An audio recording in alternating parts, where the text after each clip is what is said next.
Je voudrais vous saluer les frères Kamites. J'ai vu que pour le commentaire du livre de la sortie au jour, le chapitre 183, il y a eu pas mal de vues.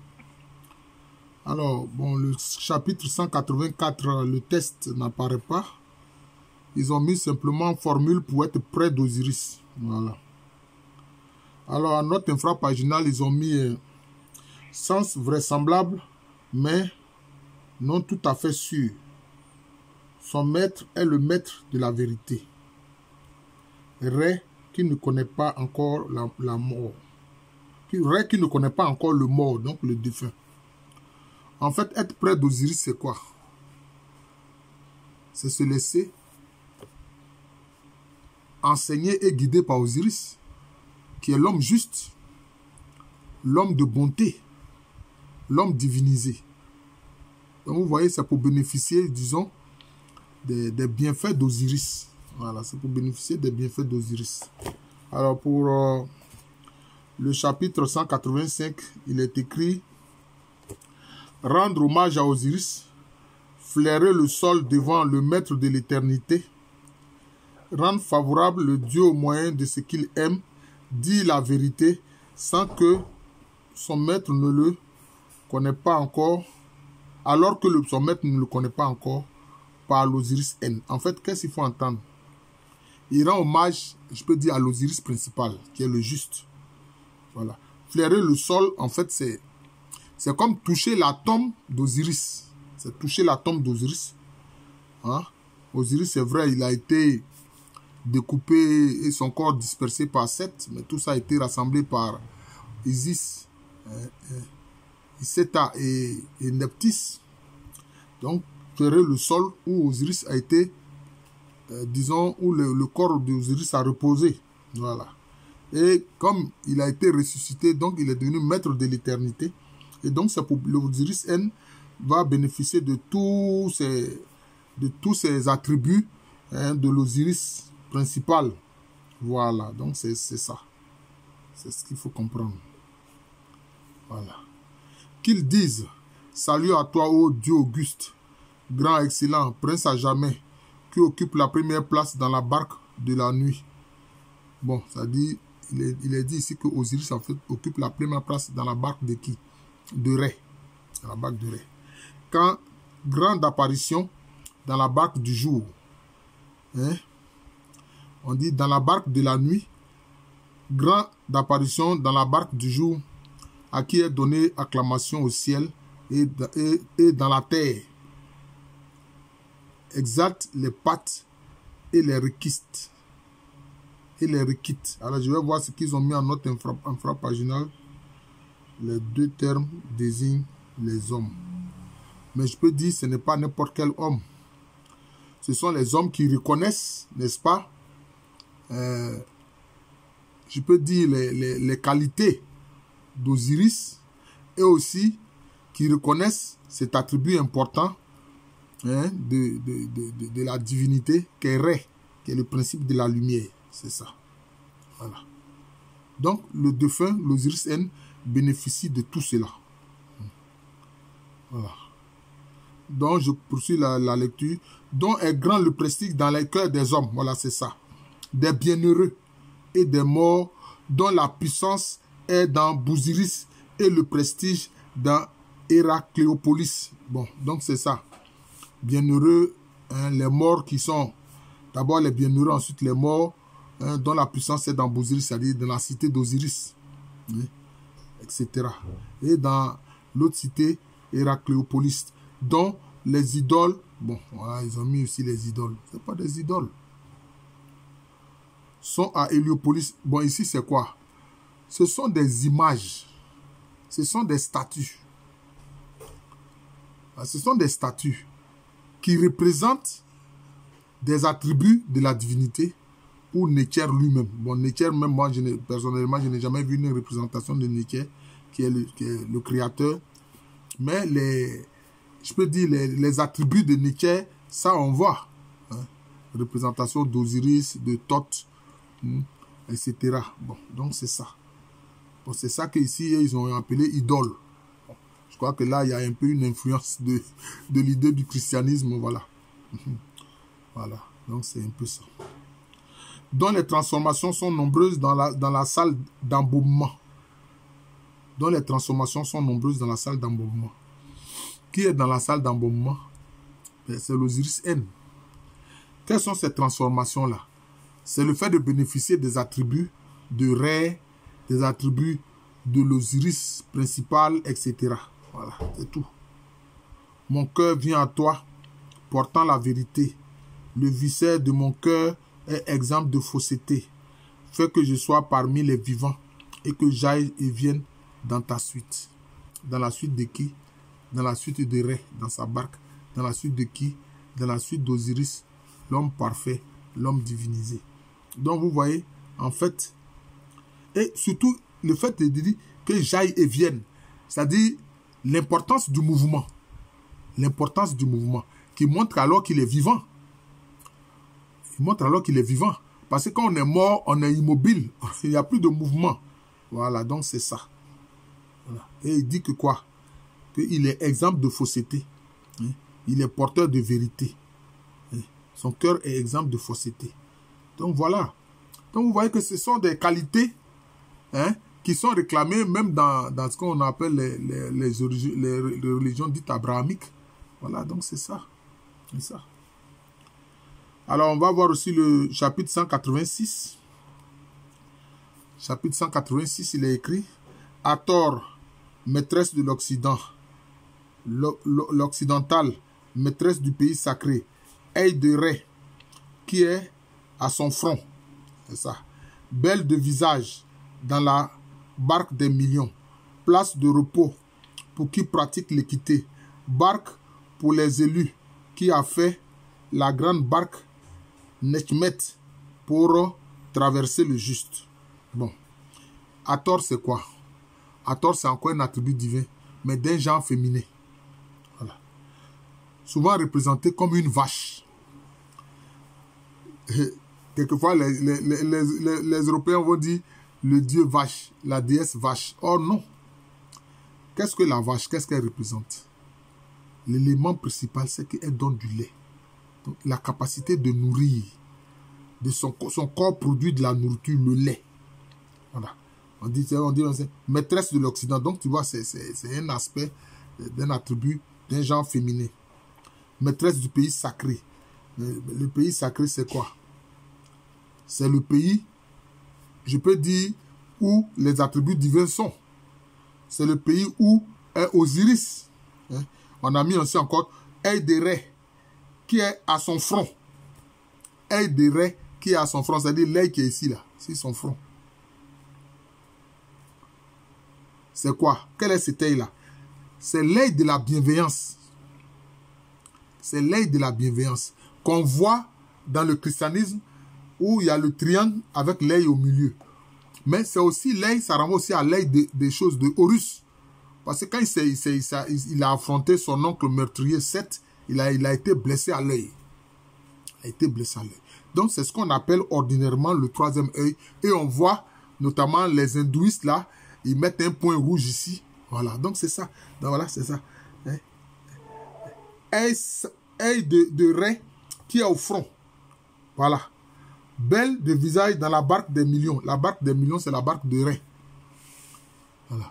Mais, cet œil qui est là, c'est un œil de lumière. C'est-à-dire que c'est comme si ton esprit est illuminé. Ton esprit est illuminé.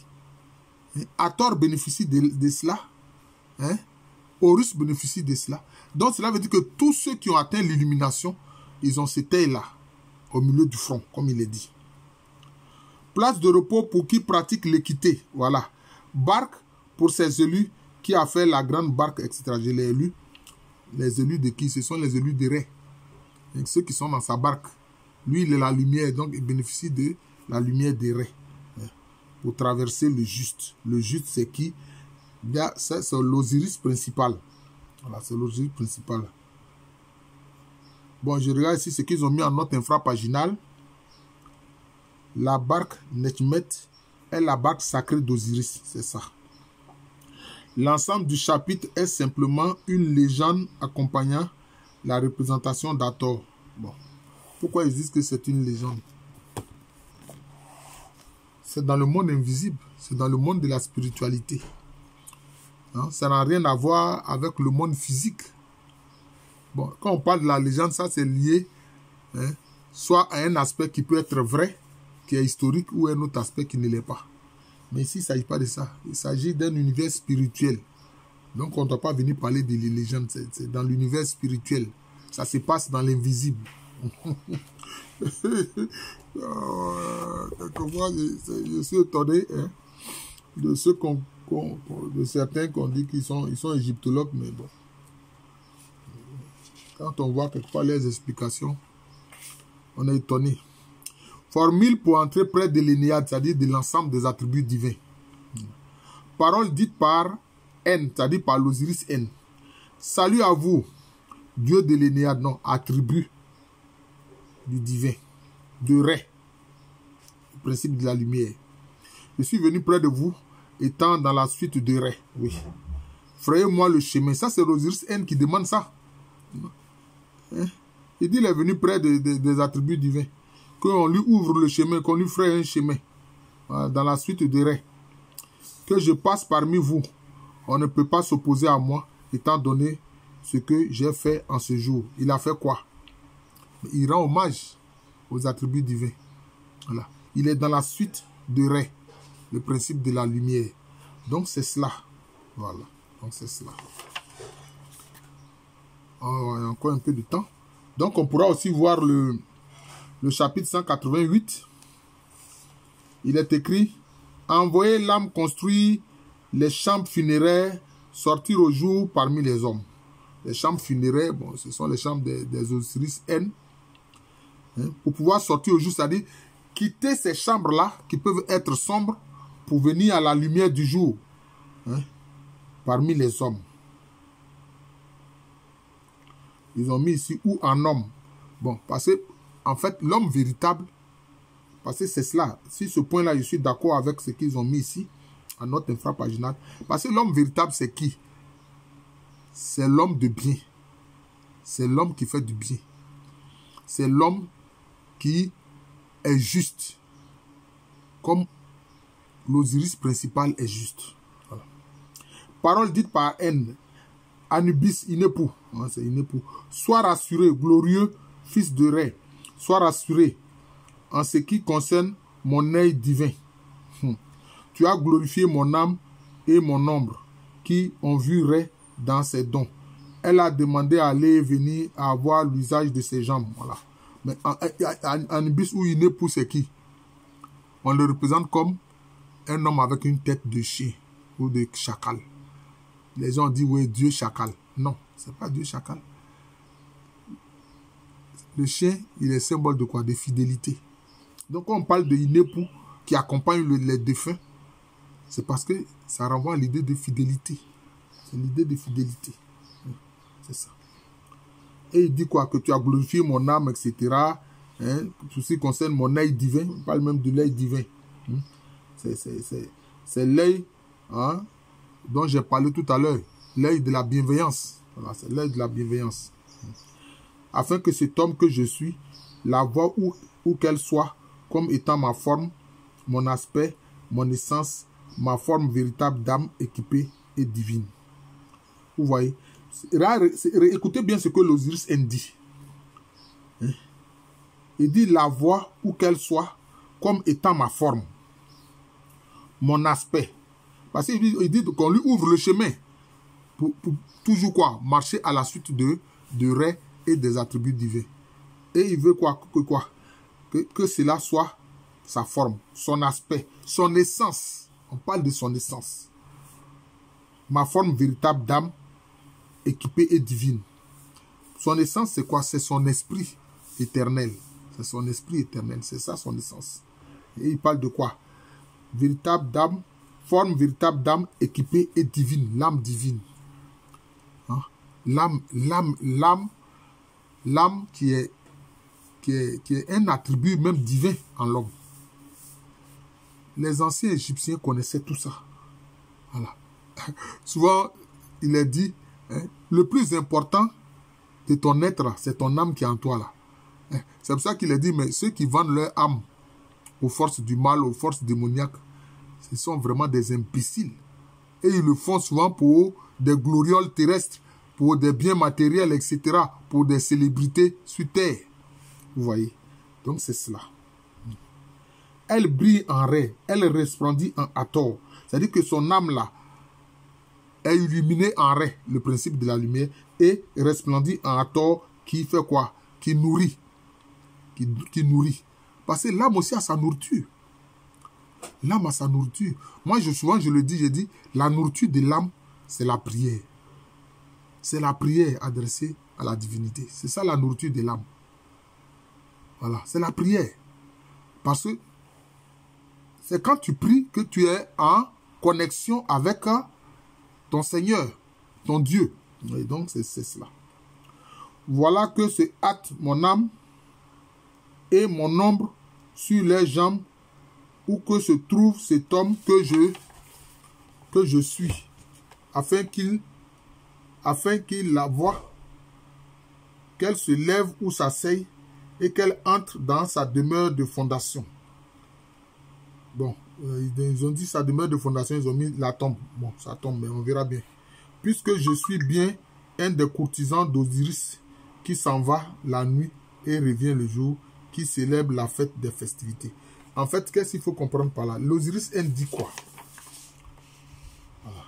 Que son âme et son ombre puissent pouvoir marcher, parce que sur les jambes puissent se déplacer. Non seulement puissent se déplacer, mais puissent entrer dans la fondation. La fondation dont on parle ici, là, ce n'est pas sa tombe, mais c'est la demeure. C'est la demeure de la divinité. C'est ça sa fondation. C'est ça sa base. La fondation, c'est la base. Hein? Avoir ce lien avec la divinité. Hein? Puisque il dit bien, je suis un des courtisans d'Osiris. Puisqu'il vénère l'Osiris, qui est l'homme juste, hein? Qui est l'homme de vérité, et qui est celui qui juge les âmes des défunts dans la salle des deux maths, c'est-à-dire la vérité et la justice. Et qui s'en va la nuit et qui revient. Et qui s'en va la nuit et qui revient dans quoi? Dans la barque de Ré. Qui célèbre la fête des festivités. Les festivités, c'est quoi ici? Bon, je vais regarder ce qu'ils ont mis en note infrapaginale. On n'a pas célébré la fête des rebelles contre N. Bon, on parle ici de la fête des rebelles. La fête des rebelles, ça c'est la fête des Seth. C'est-à-dire que ce sont des orgiaques. Voilà, ça ce sont des... j'ai envie de dire des bacchanales, c'est-à-dire des fêtes de prostitution, de mauvaises actions, alors que quand il parle ici des festivités, ce sont des festivités qui tendent à honorer la divinité et ses attributs. Est-ce que vous comprenez? Voilà, la fête qui célèbre les, comment on appelle ça, les différentes périodes. Par exemple, après les récoltes, etc., la fête d'action de grâce, etc., hein, pour aussi les récoltes. Voilà. Ce sont ces différentes fêtes-là. La fête qui marque l'année nouvelle. Voilà. La fête qui marque l'année nouvelle. Ou la fête qui marque le moment des semailles, etc. Le moment de la récolte, etc. C'est de ça qu'il s'agit. Et non pas la fête des rebelles. Ils s'en foutent de la fête des rebelles. Les rebelles, c'est Seth et sa coalition. Ce sont des gens du mauvais. Voilà. On ne peut pas donner de l'importance à leur fête ici, comme il est dit dans la note infrapaginale. Voilà. Donc, je vais m'arrêter là. Ça dit que prochainement, je vais aborder le chapitre 189. Voilà.